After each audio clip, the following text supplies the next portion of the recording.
नमस्कार, मैं हूं वीरेश सिंह। आईटीआई के टॉक शो में आपका स्वागत करता हूं। डीजीटी जो है तो अपनी असर दिखाने लगी है। लगभग 21,000 से ऊपर जो है तो यूनिटों को जो है तो उन्होंने डी एफ्लेट किया है 2018 से लेकर के 2023 तक। इसको इसलिए बताने आया हूं कि आगे खबर बताऊं कि इसको जो असर होगा वो असर प्राइवेट आईटीआई पर ज़्यादा जाएगा और गवर्नमेंट आईटीआई पे जो सीटें बंद हो रही हैं उस पर नई सीटें आ रही हैं। तो ये आप समझ लीजिएगा कि ये डीजीटी का पहला बार है और जो बहुत सारी आईटीआई का यूनिट बना हुआ है, सीटें बनी हुई है। इस पर एक सबसे बड़ी चीज़ खड़ी ये हो रही थी कि सीटें 27 लाख थी और एडमिशन हो रहा था 11, है ना, मतलब माने आधे से भी ज़्यादा हो रहा था। तो वो जो फ़र्क था ना, वो फ़र्क हट जाएगा और जो गवर्नमेंट की भी सीटें थी ऐसी, उस पर नई सीटें, नई कोर्सेस आ जाएगा। तो फ़ायदा गवर्नमेंट को होगा, ज़्यादा होगा।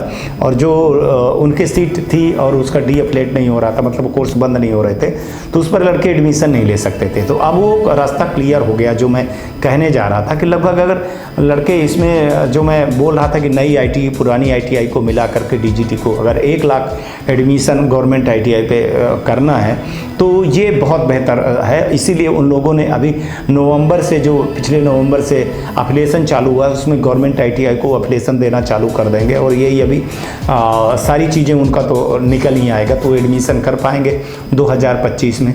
तो ये जो असर होगा ना, ये प्राइवेट आईटीआई पर ज़्यादा पड़ेगा। पहले ये देख लीजिए क्या नोटिस आया। तो चलिए नमस्कार, 17/1/2025 के लेटर के बारे में बताते हैं जिसमें डीजीटी ने डी एफ्लेट किया है टेट और यूनिट को, गवर्नमेंट और प्राइवेट आईटीआई को, दोनों को, जिसमें 100% सीट जो है तो खाली थी। और ये 6 साल का उनका वो था, 2018 से लेकर के 2023 तक। हालांकि इस पर सवाल भी बहुत उठता है, लेकिन कुछ अच्छाई भी होती है। क्योंकि इसमें मैंने जब सवाल पूछा तो उन्होंने बताया कि सर सीट जो है तो खाली थी, भर ही नहीं रही थी, तो क्या किया जाए।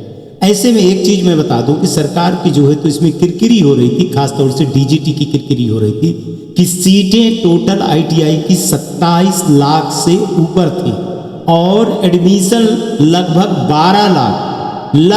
12 लाख हो रहे थे।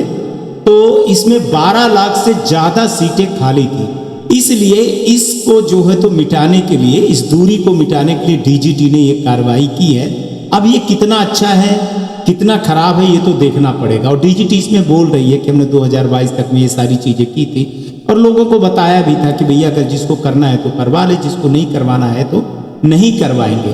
और ये 23/6/2023 के बाद उन लोगों ने ये सारी चीज़ें की थी। तो इसको सबसे बड़ी बात ये है कि वो ये कह रहे हैं कि लार्ज नंबर है टेट और यूनिट के, 5,848 आईटीआई का। तो ये जो फिगर है ना, ये बहुत बड़ा फिगर है और इस पर जो है तो हम यही कहना चाहेंगे कि आप ये अगर देख पा रहे होंगे तो ये फिगर बहुत बड़ा फिगर है। और इसमें ये चीज़ें बोली गई हैं कि 0 एडमिशन था और ये जो है तो 2018 से लेकर के 2023 तक के बीच में थी ये सारी चीज़ें।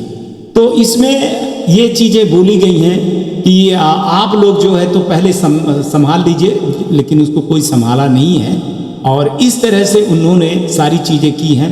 इसमें 2024 में भी 415 आईटीआई भी जो इस तरह से सिंगल एडमिशन को लेकर के हैं, तो अब उनको भी देखना पड़ेगा कि क्या कर रहे हैं, क्या नहीं कर रहे हैं। और एक चीज़ बता दूं कि लगभग 21,000 के लगभग जो है तो ये लिस्टेड की गई है एनेक्चर 1 पर, पूरी सारी चीज़ें की गई हैं।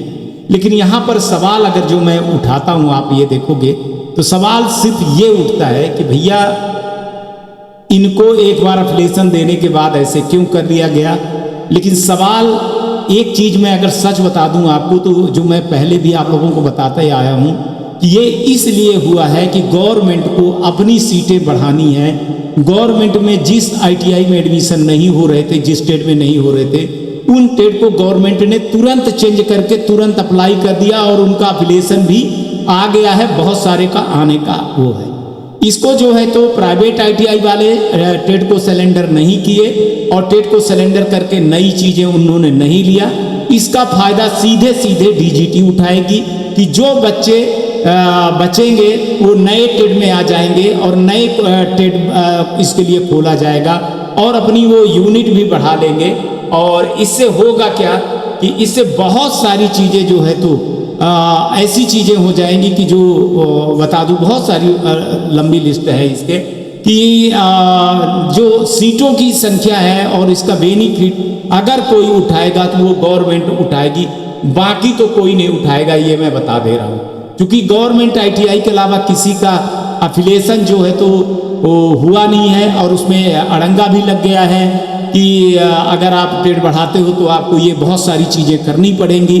तो ये बहुत बड़ा नुकसान के बारे में मैं बता रहा हूँ कि ये प्राइवेट ITI के लिए बहुत बड़ा नुकसान है और गवर्नमेंट ITI के लिए बहुत बड़ी राहत है। और उनकी जो ट्रेड बंद है या उनके जो यूनिट बंद है, उस ट्रेड यूनिट पर वो नई यूनिट लिया लेंगे और लड़कों की जो संख्या है वो प्राइवेट से घट करके गवर्नमेंट ITI में चली जाएगी।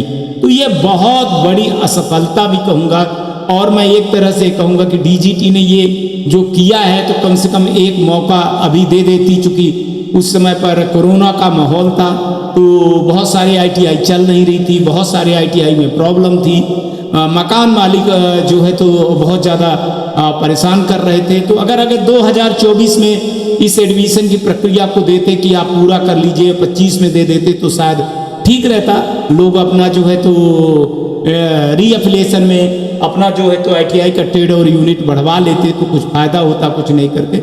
बहरहाल ठीक है, जो DGT ने किया है वो सोच समझ के किया हो। Back to studio. अब लगता है कि सबूत दिखाने के बाद आप लोगों को सारी चीज़ें समझ में आई है। ITI आपकी है, आप जानिए आपको कैसे चलाना है, कैसे नहीं चलाना है। हमारा काम है न्यूज़ दिखाना और मैं न्यूज़ दिखाता रहूँगा। आज तक के लिए इतना ही, कल आएंगे तो फिर किसी नए मुद्दे पर बात करेंगे। तब तक आप लोग अपना ध्यान रखिए, आसपास सफाई रखिए, बड़े बुजुर्गों का सम्मान करिए और ये ITI टॉक्स हो, इच्छा हो तो देखिए, जैसा भी लगे ना वैसा करिए। नमस्कार, जय हिंद, जय भारत।